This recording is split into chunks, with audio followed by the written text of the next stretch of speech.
Good morning. For those of you recording, this is the Squeaky Wheel Commentary for August 9th, 2013. I'm Steve Slocum, and welcome to the Williston Basin, where it's fine and dandy to drink like a fish, if you drink what a fish does. North Dakota continues to wrestle with the impacts of oil and gas development, and I'm here to help. Our quest is to ferret fact from fiction, to look back, to call a spade, and to use our hindsight as our ally to ensure what has been endured by Western North Dakotans since the Bakken started rocking. Somebody has to dance first. Since I'm an okay dancer, let's dance!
Today's subject, we've all heard it for the last 10 years, that North Dakota is good for business. North Dakota governments have been literally bragging about it. But after thinking about it, we're a long way from having bragging rights.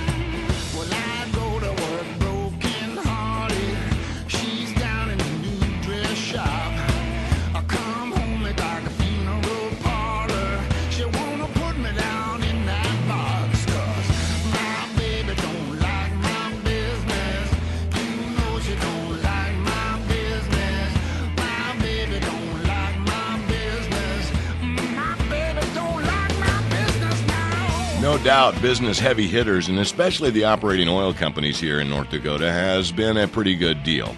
However, if the state truly was good for business, all businesses, their profits could have been even higher. North Dakota dropping the impact ball cost them all pretty big money. Well, that's business.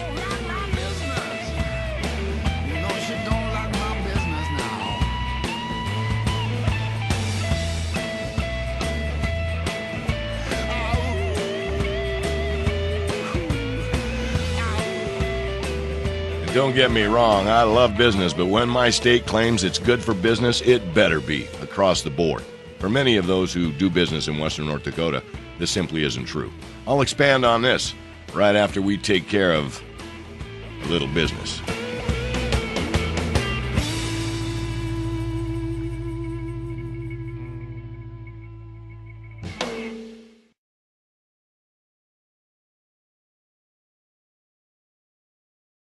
I'm back. Today's musical centerpiece was John Hyatt performing My Baby Don't Like My Business.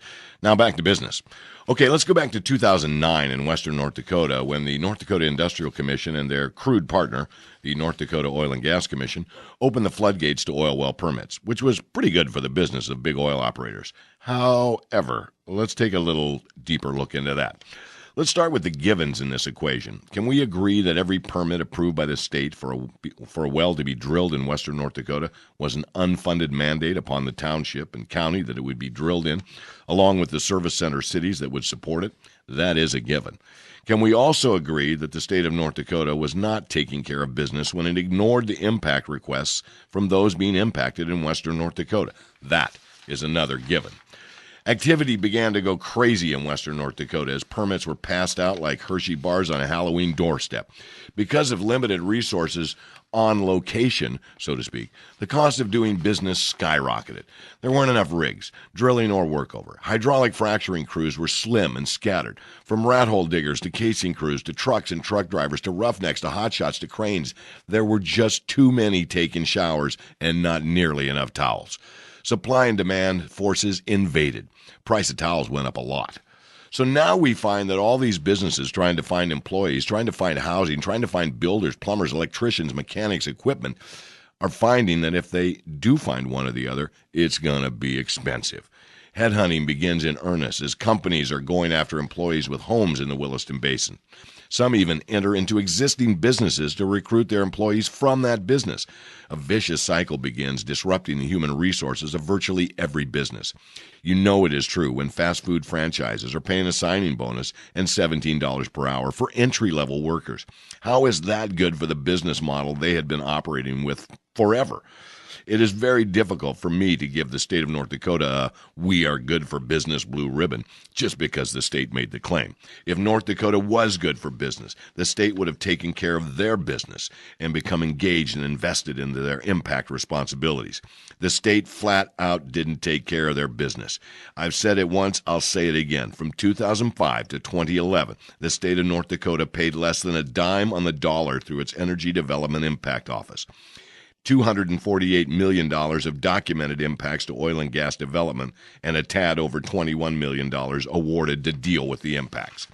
If you were a resident of the Williston Basin over these years, don't you think you should contact your legislators and ask them, why didn't you do anything?